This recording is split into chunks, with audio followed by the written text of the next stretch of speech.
This is the space. Sorry, and we'll record just in case anybody missed and maybe wants to get information. This is also a way that we can disseminate the content. But what I was saying is that no matter where you're at in your journey, this is definitely a space for you. Even if you are thinking about graduate studies or if you've never thought about graduate studies before, this is also the space for you. So in a nutshell, that is what this session is dedicated to. Also, we did, so it is a series of events. So we had a initial session, which was the kind of like the 411 about graduate studies. And if you missed that, I'll provide the link for that session for you in the chat box. But for today is following up on what was discussed in our intro session. And then, where are we? What are we thinking of? Are we going to apply? Are we maybe going to look into schools? So that's in a nutshell, that's the focus. But before we dive into the session, let's start with intros. Name, role, and then where you're at in your graduate studies journey. Hello everyone. My name is Jared Lisola, and I'm a student at SDSU here in the Imperial Valley, and my major is psychology. And I've been considering of maybe doing my master's in the future, hopefully.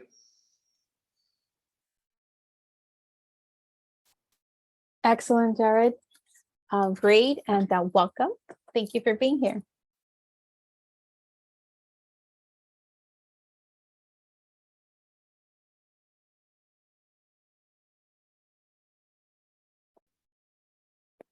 Okay, I'll go next.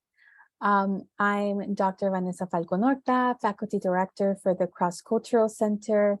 And where I'm at in my graduate studies journey is already, done, finished, been there, done that.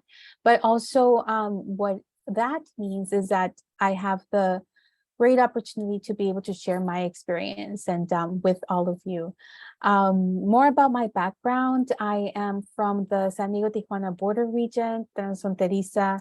I was born in Los Angeles and grew up crossing the border every single day. In regards to my journey, I started in the community college and then little by little went through, I would say, the entire higher education pipeline. And actually, Jared, my undergrad was also in psychology. Then from there went on to the master's, then the doctorate, and now I'm here. And I'm happy to be with all of you today. I guess I can go next. Yeah, I'm Efren Lopez. I'm an assistant professor at San Diego State Imperial Valley. I also went through the entire community college to state college to master's degree to PhD. So I've had a few experiences applying to graduate programs, like 2 different phases. The other thing I would like to say is I'm from the San Gabriel Valley, east of East Los Angeles, I like to say. But as a sort of somebody who's taught and been like a professor and a TA for quite a long time, I've often had the role of mentoring my students through different forms of graduate school and stuff like that. So it's something that is really close to my heart, and it's something that I see as my not my duty, but just something that I feel strongly that I should do and that I like to do a lot, to see my students go on to graduate school, and some of them have. So yeah, I'm just really happy to be here and share my experience and etc. Great. And for those of you who are tuning in, we are doing intros, so name, role, and then where are you in your graduate studies journey?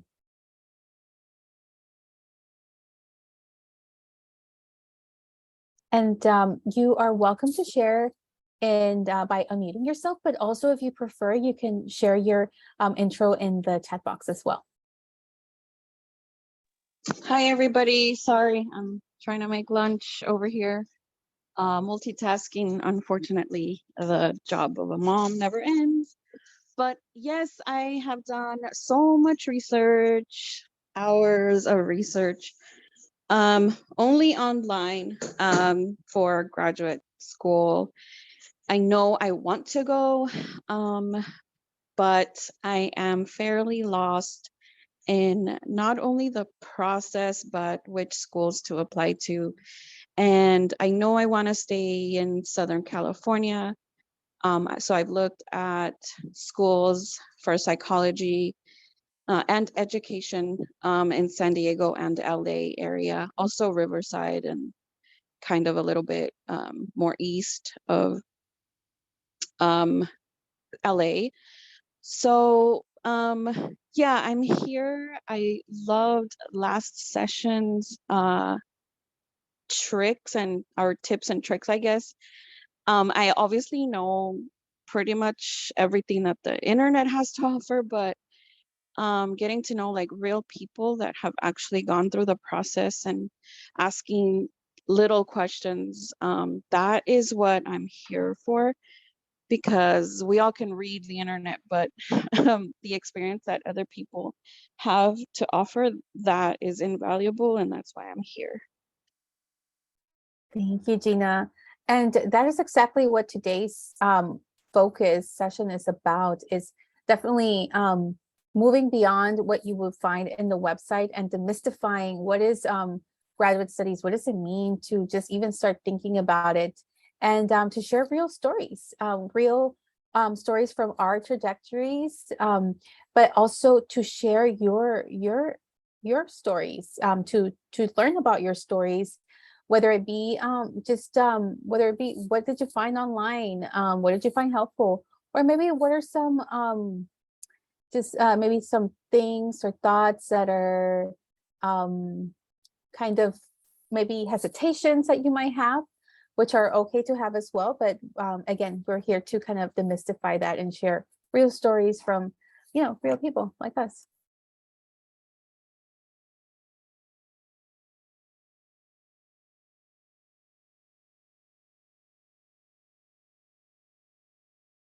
All right, so again, right now we're doing intros. So name, role, and then where are you in your graduate studies journey? And you can share by unmuting yourself or by simply just typing in the chat box your intro. Okay, I'll go. Hi. Hi, my name's Carla Laura Costa. And what's the name, role, intro? So I'm in my credentials now. I just got admitted into it. I just got my schedule yesterday. Yay. ¿Qué más digo? Ya se me olvidó. Pues eso es excelente, donde estás en el proceso. Awesome. You're about to start your teaching credential. That's a great place to be in your graduate studies journey. Then lastly, what are you hoping to gain from here? From here, pues para ver cómo es la vida de ser graduate, no sé, de learn, see what's it all about. Absolutely. From this, right? Yeah, right? Am I right? Okay. Yes, you're right. Absolutely. Right. And all right, so transitioning on. If you went to the intro session, or if you tuned in to the intro session a couple weeks ago, right now is a great place to ask questions. But if you weren't at the intro session, not to worry, we have the session recorded here for you. You can tune in at a different time and get kind of like the 411 about applying for graduate studies there. But for those of you who made it to the intro session or maybe tuned in on YouTube, do you have any questions for us at the moment based on the presentation?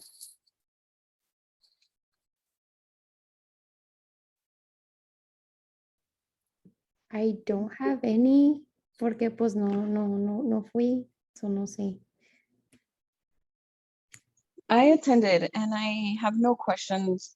I know you gave us homework and I remember, but I don't have any specific questions that maybe as we go on, I'll think of my questions. I didn't write them down.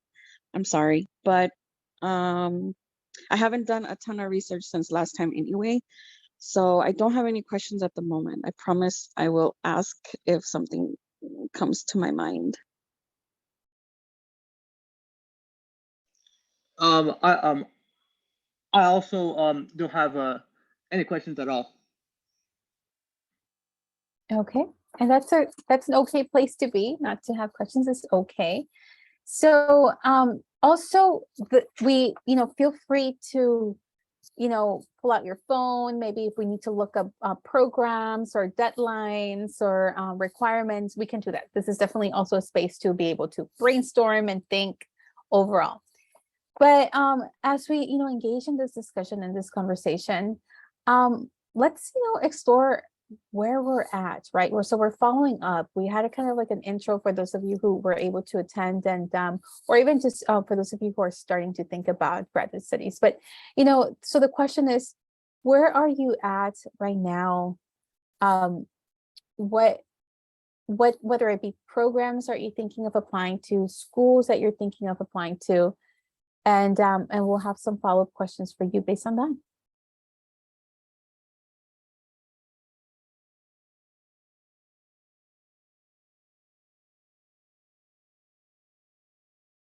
So for example, I know Jared, in the beginning, you did share that you're working on your undergraduate in psychology. It sounds like maybe graduate studies in the field of psychology. Gina, I know you're looking into schools and it sounds like you did a lot of research online. Carla, I know that you just are starting your teaching credential. So, that sounds like in a nutshell, those are the places that you're at. Particularly, do you want to share a little bit more about that?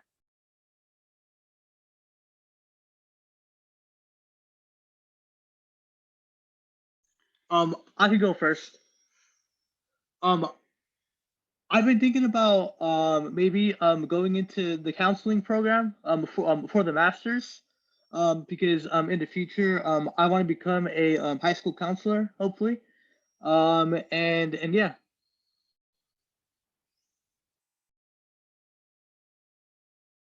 Great, and that's right now. This is something you're starting to think of, right? Have you begun looking into possible programs? No, not really. But I was told that here in our campus in the Imperial Valley, the only program that's available for the masters is social work. So if I want to consider of going into the counseling program, I have to consider of like maybe going to like San Diego or like another school like to do that. So yeah. Great, Jared. Thank you for sharing. Does anybody else want to share a little bit more about currently where you're at with this graduate studies journey?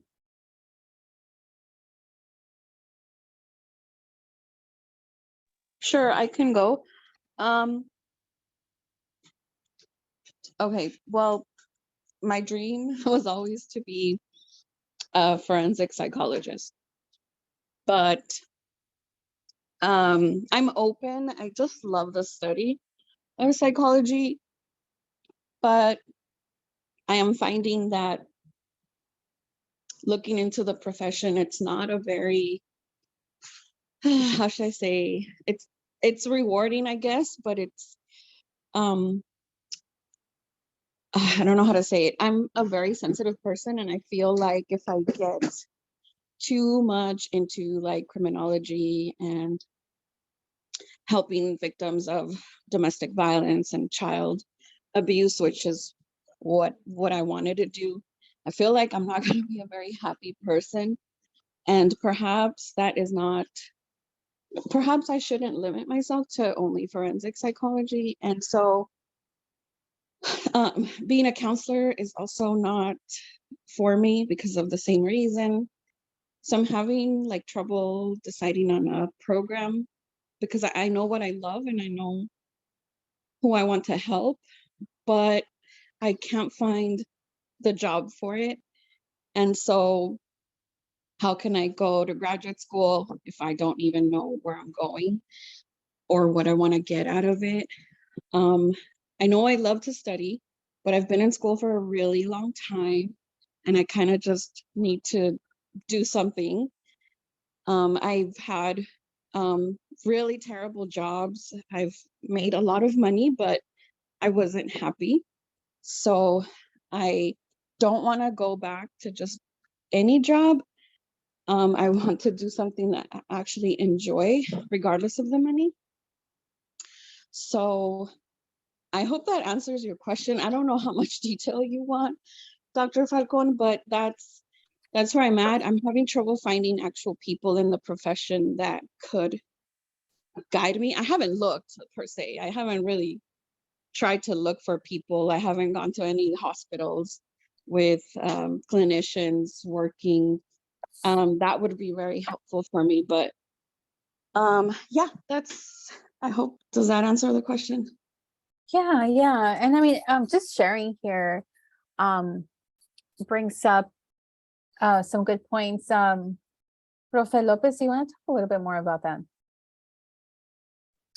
Yeah, no, I think I think your comments are really great because it's really crucial to get to know as much as you can about the actual profession that you want to get into and the actual program. Like, what does the program actually entail? Like, are you going to be taking courses? Are you going to be doing research? Are you going to be doing all the above? And a lot of us don't, well, I know I didn't really know what exactly I was going to be doing when I was doing a PhD even. I wasn't exactly sure. I knew there was going to be some amount of research and some amount of courses, but I didn't know exactly. I think a lot of people, they jump into it without knowing, which can be exciting too, but it's good to really do your research and know about the program and about what the profession is, you know. I know, for instance, psychology, right, which a couple of people here have already talked about in last week too. There's just a whole bunch of different avenues to go into, and it's important to like know what those avenues are and what those careers are. Same thing with even an English professor. Like, I didn't really know, well, I'm still learning actually, even though I'm already doing it. I'm still learning what that entails, what the responsibilities are. And I'll be honest, I had no clue what an English professor actually did before I got into, even when I was in the program. So I think all that's to make a long story short. I think one of the things that I would say, or I would want to emphasize in a group like this, is it's so much about you becoming a sort of researcher and learning about what it is you need to ask of these programs and of these professions. Like, and I think one of the things that we can really help out is like what to ask about what these programs are about, you know, because you know, for instance, you might want to get into let's say you want to get into a program in Texas, just for an example, and you might say, well, what do I do to get into that program? Well, every program is pretty unique. So part of your job is to be able to research what that program wants compared to maybe another program.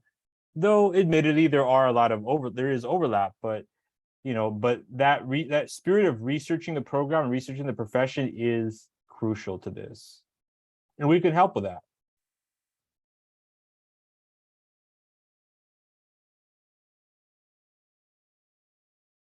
Thank you, Dr. Lopez. And Carla, where are you at? Do you want to talk a little bit about your soon to embark in your teaching credential? How is that like for you? Well, honestly, I'm excited, but I'm kind of scared because I know it's a bit of time consuming from what I've heard. But like I'm trying to relax and get on top of everything that I need to do at home now in order to concentrate and focus and not slack, I guess you could say. I'm excited because I'm closer to what I want, which is I want to first become a teacher, have some experience, and from there go up and hopefully work as an advisor in a university or work at the district. That's like my toppest goal. So after credentials, I am going straight into master's. but after that, I will be a teacher first, hopefully, and then continue on climbing up the ladder.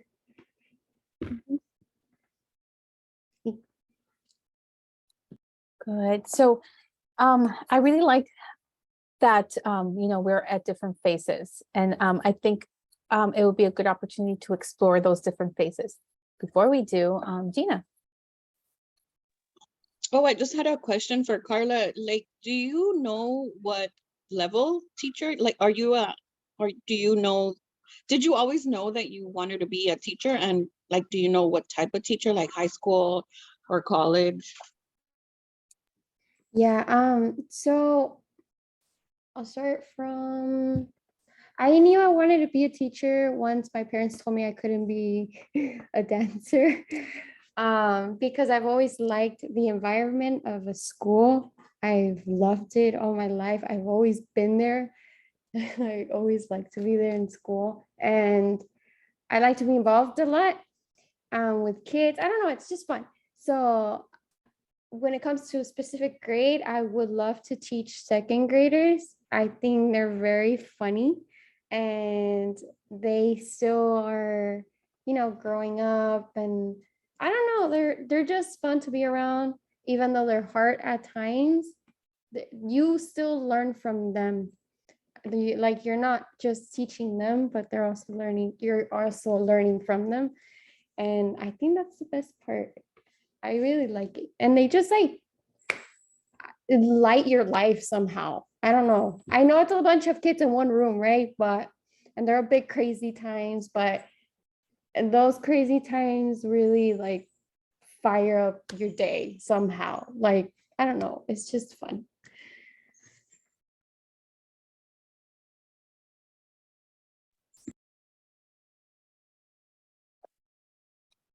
Okay, so I see kind of two themes. And if you see more, let me know. But one is, of course, you know, we're different phases, right?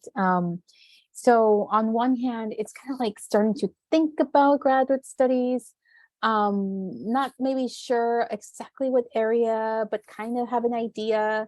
And on the other hand is embarking on that graduate studies journey, and then the kind of like fear of how is it going to be like, balancing all of that.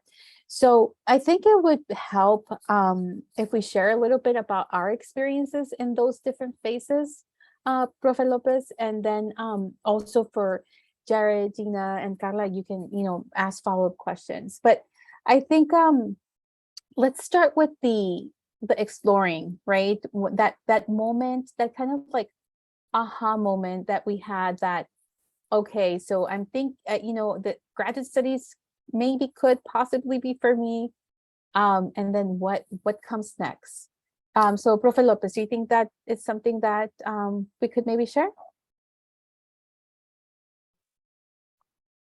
Yeah, my experience maybe is a little bit different in the sense that I had a couple of friends who had went through the process the year before I did. And in fact, my partner at the time went through the process, and that really showed me a lot about, you know, what to do, what the process entailed, both the actual like applications, but also the sort of emotional process of choosing. But I think my experience is applicable to other people in the sense that it's really good to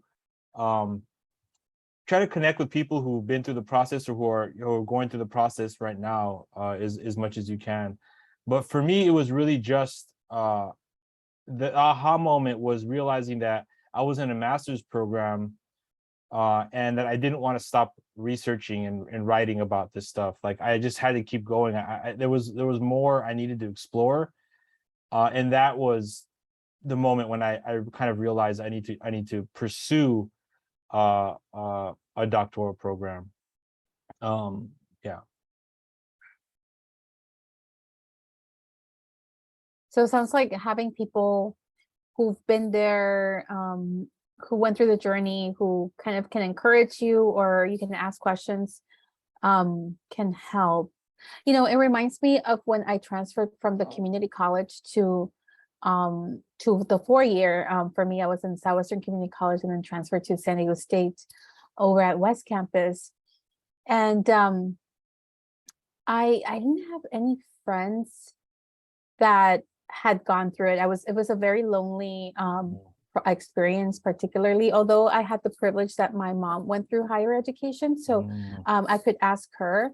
But in regards to like my circle and community overall, there wasn't a lot of people that went through higher education. And even in the community college, I didn't have any friends that went through the process except for one friend. And he was also transfronterizo, meaning he crossed the border every day.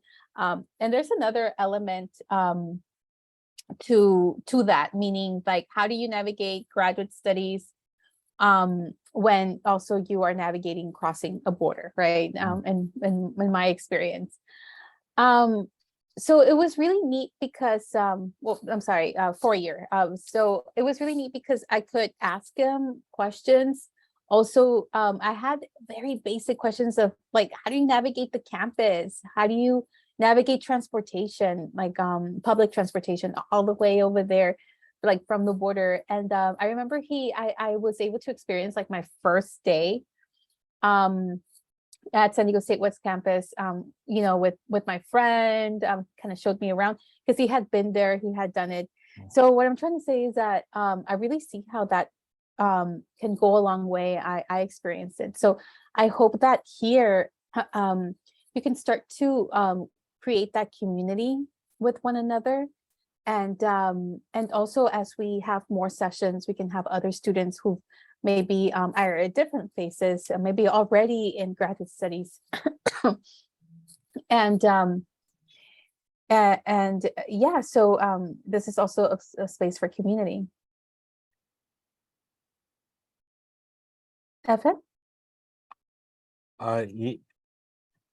Yeah, I also, I guess, like I don't want to understate the mentorship that I received from professors as an undergrad. I did receive good mentorship, and that was also a crucial component of me continuing my studies. So, you know, so maybe one small thing to think about is, which people who are here are already doing it. So you're already ahead of the game because you're connecting with professors already.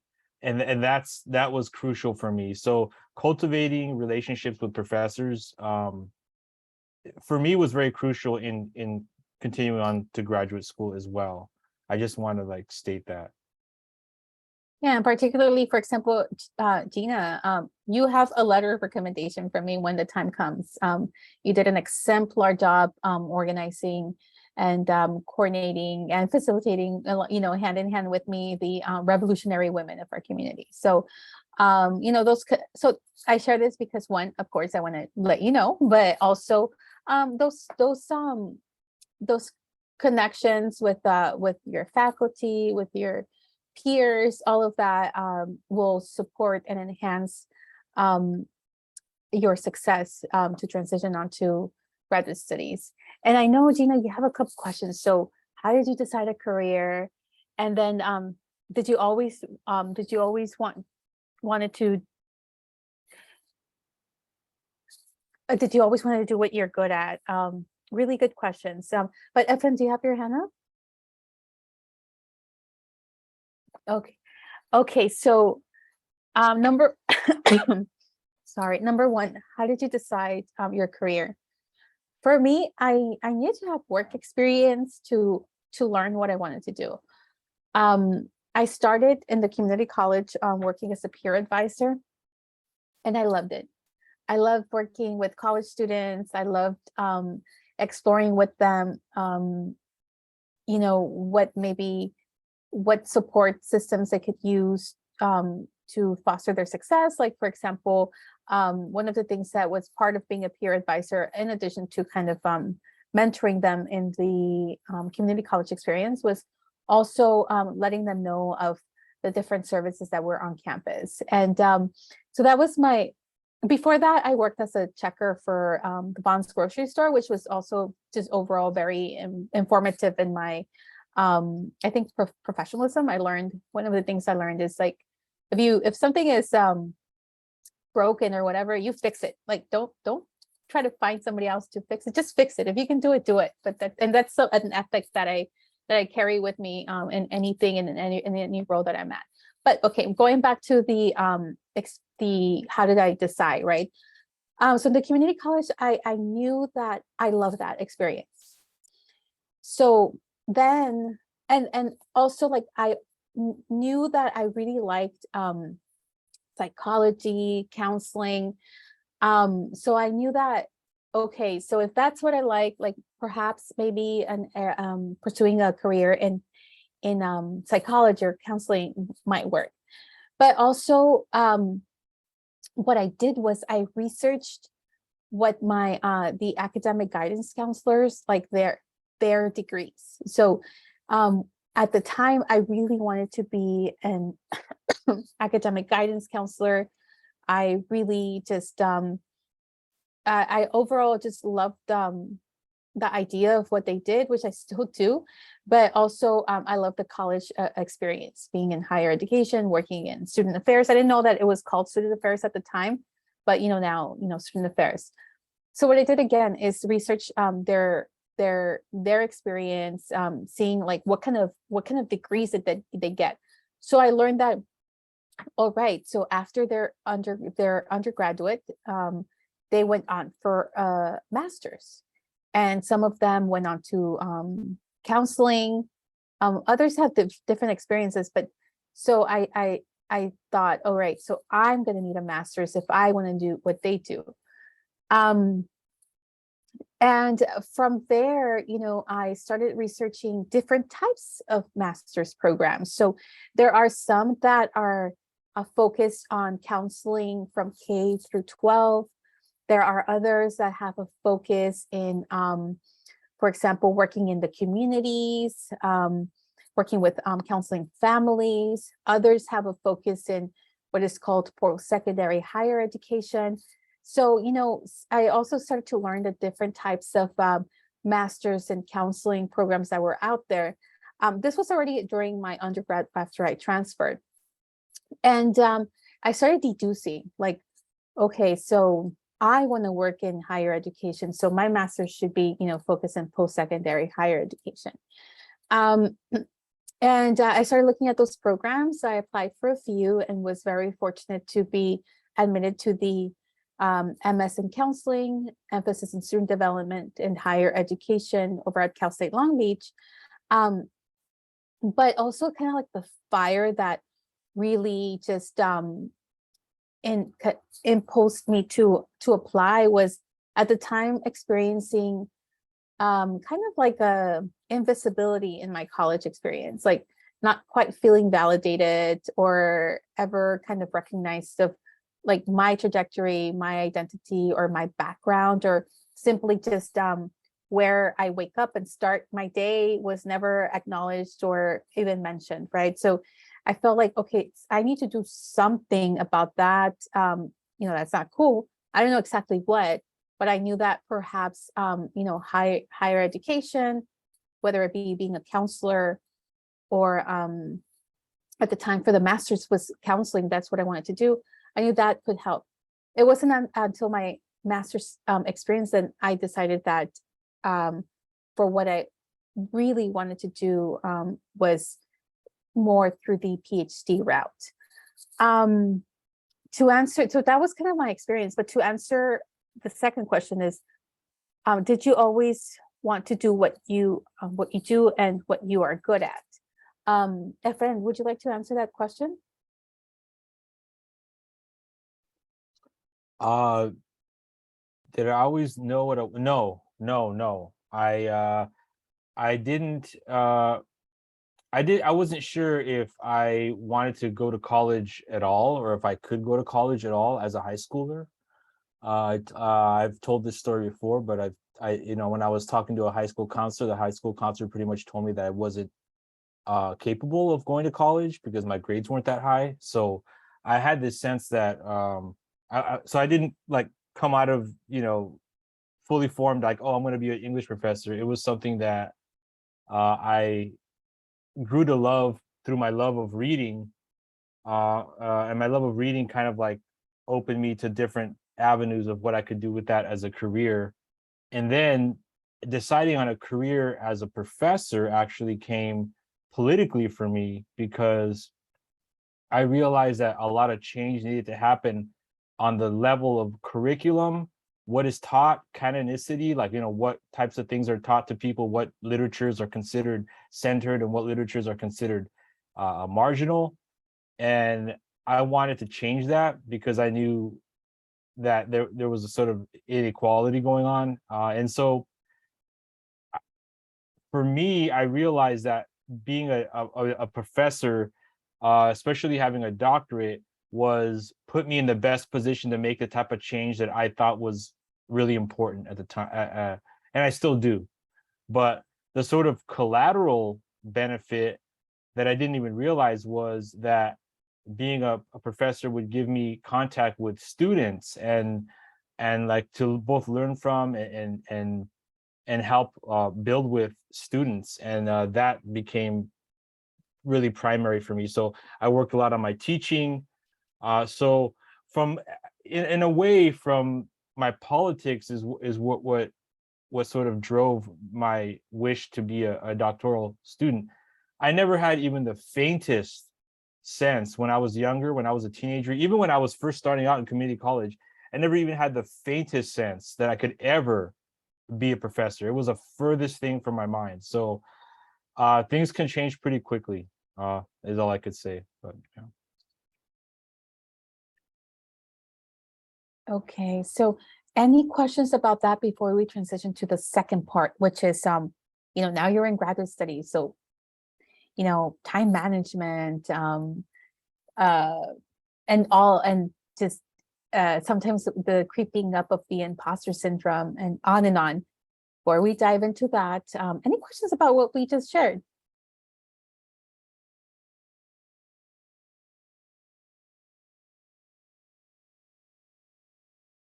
Gina? I'm sorry, but you asked if we had questions, and I do. This you don't have to explain like too much if you don't want to, but I was just curious what you two did for your thesis or what you focused it on. Just curious. Yeah, totally. So for my thesis, I focus on specifically the title. It was focused on transborder students from the San Diego-Tijuana border region. And the title at the time was hybrid identity. It was the closest I could find in regards to identity development, because that was the other thing. Like, I was being a psychology background, and when you study psychology, you'll learn that identity development is paramount, whether it be K through 12 or post-secondary higher education. Is the core of development for a youth or even young adults or adults overall. So I was very interested in identity development, and at the time I was what I was understanding as a master's student is that I needed to have like a guiding theory or a guiding concept, and I wasn't finding any. So the closest one was hybrid identity. But then what I learned back now in my doctorate was that I needed to create my own theory, my own concept, my own identity development framework to studying the development of my community transborder students. And I did. That was then the second part was to create an identity development model. And that was the focus of my thesis, my dissertation.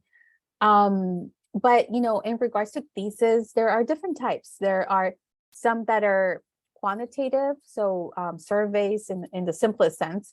Some that are statistics, all of that.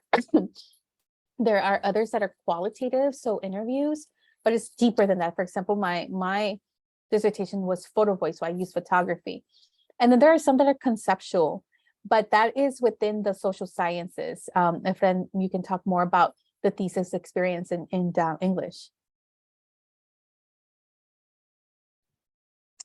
Yeah, I guess I did both a master's degree and a doctorate, and those were in two somewhat different fields in a way, or different areas. But I'll just talk briefly about my, I guess my doctoral dissertation. I just began thinking about the way the 19th century is taught both historically and in terms of literature, and I thought there was a lot of incompleteness in it. Sometimes the way we're taught about history or literature is that everybody just, the country kind of slowly crystallized and became the United States, and everybody just kind of, there were problems, but that everybody kind of eventually wanted to fight for rights and citizenry. And I knew that couldn't possibly be true. So I began to research narratives about people who actually wanted to resist things in different ways, and even some groups who wanted to kind of insurrect the entire idea of the United States in the 19th century. So my dissertation kind of interrogates what were the conversations people were having that were outside of the mainstream, outside of the how we are taught, the way people resisted and related to the idea of the United States as a nation. So that was my dissertation. My thesis, real quick, was on late 19th, early 20th century utopian narratives. So again, as the United States had a lot of class contradictions and tensions, I wanted to know the way people used literature to imagine different types of worlds, right, outside of the one they had. So that was utopian, dystopian literature. That was my master's degree that I did it on. So this is kind of theme of resistance in my life that pervades everything, not just my academic work, but my feelings, my everything. So yeah. All right, so we're going to dive into the second part of this, and then we can also explore this more during our next session. But all right, so now you're in graduate studies, and it's kind of scary because you don't know what to expect, and how do you prepare? There are various ways that you can prepare, but number one, definitely time is of the essence. It's very important, and that means is that yeah, you're gonna have less of it. So in everything that you do is and there's an activity, maybe we can find an online way to do this activity, but get an index card or index cards and jot down the most important things that take up your time. Perhaps all right, so studying, being in class, commuting to class, dance class, karate, family time, friends, shopping, Netflix, social media, just everything, put it in an index card, all of that. And then after you have all those index cards, maybe they're 20, or maybe they're 10 or 15. But after you have all of those index cards, get what is most important and put it to the side, right? So what is most important might be definitely, the studying, being in class, work, family, dancing, you might have, maybe you have, so identify all of those. And then on the other side, identify the ones that are not that important. So maybe Netflix, maybe social media, and be mindful of cutting that out of your life. Why do I say that? Is because timing, right, is of the essence. It's important. You're not going to have time to do everything. So might as well be mindful of identifying what you do have time for, or where you exactly want to invest your time in before it's decided for you, when perhaps you can't go to work because you were binge watching through Bridgerton, or I don't know what kids are watching on Netflix these days, but you're binge watching through a Netflix series. So maybe be mindful of that and cut it out now. The other thing is, and I want to leave you with this in regards to the fear, but also we can explore this more at our next session. But the other thing is that you were selected to be in that program for a reason. You applied and you competed with a lot of other, students, and you were selected because you are meant to be there. You were meant to be there, and know that, because at times there is what is called the imposter syndrome.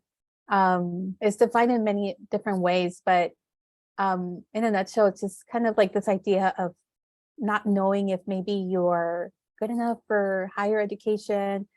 There are many factors that influence that. Some are external, could be external, like maybe you don't see other people like yourself in graduate studies. That doesn't mean that you're not meant to be there. If anything, yes, you are, because you are there, you made it to that program. But secondly, you bring in so much wealth from your communities, from your families, from your language. And that is so enriching, not only for the program, but even for the students you're going to be serving.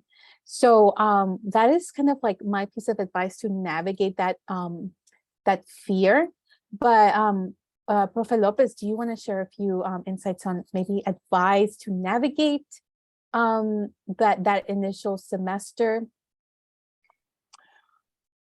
I mean, I think it's crucial to find and cultivate your support systems, whatever that means to you. It could mean you have friends that live in the area that are not even in the academy.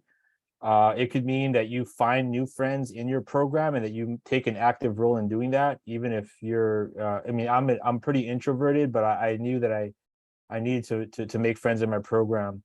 Or elsewhere, it could be a church group, anywhere that you can sort of go to have support. You have to kind of cultivate that. Part of being in a program can be very lonely and isolating. I mean, after all, your dissertation is not a collaborative. Well, it's usually not a collaborative endeavor in terms of the actual writing of it.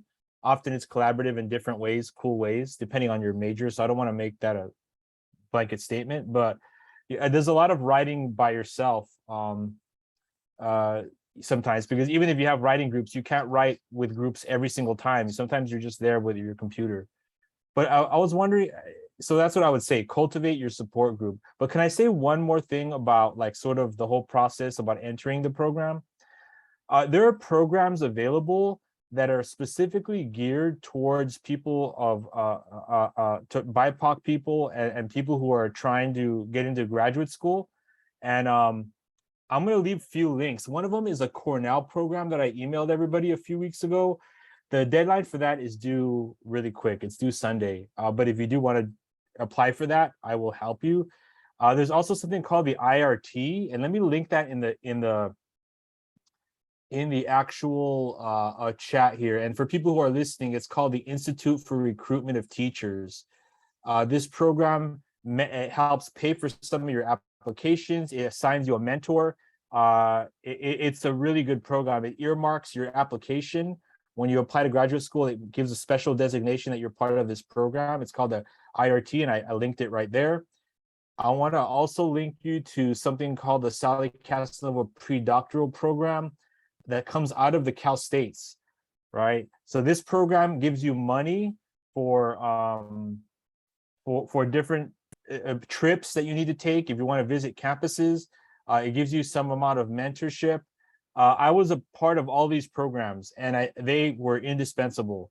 And I think I would highly encourage you to like look into them. And I will, if you need help with somebody looking over your statement or a rec letter, I will write it for you. So just let me know. Yeah, so the links are right there for anyone listening or for anyone here. Sorry, I hope I didn't hijack the back part of that conversation, but I felt I had to, since the Cornell was coming up soon, I wanted to mention it. Yeah, thank you. No, this is what this space is for, absolutely, to share, our stories, experiences, but also resources. So absolutely. I want to be mindful of your time. So we're almost out of time.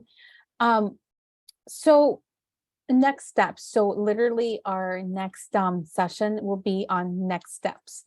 So a few homework items.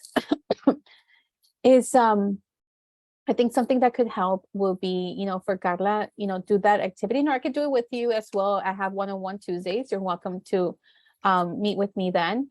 And we can do it together, or you can do that activity, which is identifying everything, right? That requires your time, and then identify the most important. Just for time management and balance. There's way more to the first year, but that is one exercise that is helpful. For Gina and Jared, I think right now is definitely starting to explore, see. So I get you, Gina, when you say like I kind of know what I want to do, but not sure. So sometimes it's about like, I know I love learning about the mind and learning about psychology. I know I love that, but I don't know what I want to do with it. So perhaps looking at jobs, employments that are about that, whether it be counseling, psychology, forensic psychology, just looking at those employment opportunities, and then seeing the requirements. What do they require? Do they require a bachelor's? Do they require a master's? What kind of master's? So just researching a little bit more, but also continuing to acquire experience, whether it be leadership experience at SDSU Imperial Valley or in the community. That can really also help to guide that decision.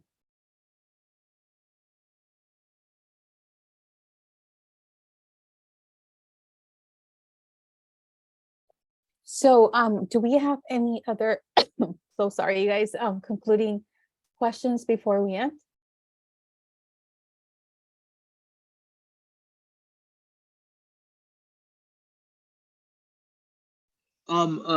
Dr. Falcon, I was wondering if maybe I could schedule a one-on-one meeting with you sometime. Yeah, absolutely. Let me get the one-on-one Tuesdays link here in the chat for you. Thank you.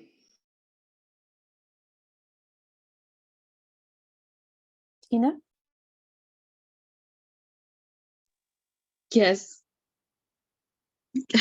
Yes, Carla just said me too, and I feel like the same way. I would love to have more time with you and Dr. Lopez. And I don't even know if that's like appropriate, but I would love to have a one-on-one with you two. You both are very helpful and knowledgeable and not intimidating. So I really appreciate it, and maybe you would allow me as well some time back when we get back to school. But I also wanted to ask, what is your experience or opinion of professional schools? I know you both have backgrounds in the the state universities, but what do you know? I know there's a lot of stigma about professional schools that are, they just have a bad reputation, some of them. And I just wanted to know, once you get your job and you apply, is it really that hurtful to have like a PsyD instead of a PhD? Or what do you know, or what advice can you give? Because some of the requirements are like a little bit more lenient. I have a really good GPA overall, 3.8, but some of the application processes are easier with professional schools. So I was just wondering if you had any opinions either way. Yeah, so I have several. In my field, I'm in education, so I went through obtained a PhD in education, but a lot of I don't know how to explain it. The arguments are like a PhD or an EDD. So the PhD is kind of like more research focused. The EDD is more practice focused. So it's a kind of a professional degree, kind of similar, a PsyD and a PhD, a doctorate in psychology. So it depends on what you want to do particularly. Do you want to focus on research? Do you want to focus on practice? That said, I know some amazing, just nationally recognized scholars who have gone through the EDD program. So just because you go through a professional degree doesn't mean that you're limited to doing research. Hand in hand, I know some really just amazing practitioners who went through the PhD route, and now they're making significant institutional changes and practices. So of course your degree is going to matter, and there are different focus. In regards to stigma, honestly, I just think that anything related to stigma is just silly people who are ignorant and don't really know, really understand what the degrees are about. Because again, like I've had colleagues, I've even taken classes with colleagues from the EDD program or the PhD program, and it's way more than like the superficial of what's more rigorous, or it's not about that. It's about what the focus is, and then what are you going to do with that degree. And the stigma component is unfortunate, but that's kind of like my 2 cents. Efren, what do you think about that?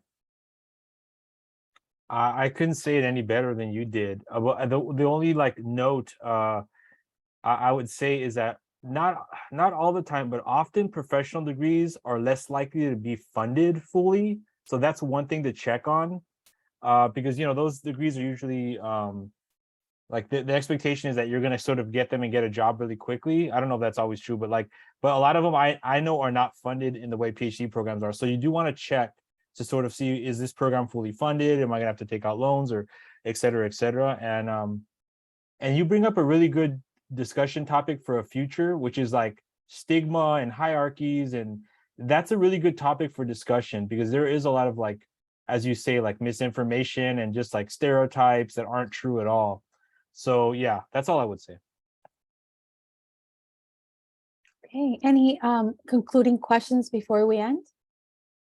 One more before we leave. Will this meeting be recorded? Like the last one? Yes. Is that okay with you? Yes. Yeah. Great. It is. It's being recorded. We'll make it available to you, but also to our other students who were maybe wanting to attend but weren't able to attend. Okay. Thank you. Okay. Any other questions before we conclude? I just wanted to comment that this was really nice. Thank you. Awesome. Yeah, and thank you for being here. We appreciate your presence, your time, your questions, your insights, your stories, and also just the opportunity to also just share our story as well. For now, that is the end of our session. Efren, do you want to share any concluding thoughts before we end? Just thank you, and thank all of you for being here. And I look forward to future meetings and additional meetings and, any stuff like that. Great. So this is the end of our session. Remember, the next session will be next steps. So definitely we have a few items of homework. So we look forward to meeting with you next time and seeing, where you're at. That said, if you just don't want homework and you just want to, meet and talk and brainstorm, this is also the space for that. But for now, this is the end of our session. It was great meeting with you, and we look forward to seeing you in a couple weeks. Bye. Thank you, everybody. Thank you. Thank you, Dr. Falcon. Thank you. Bye-bye.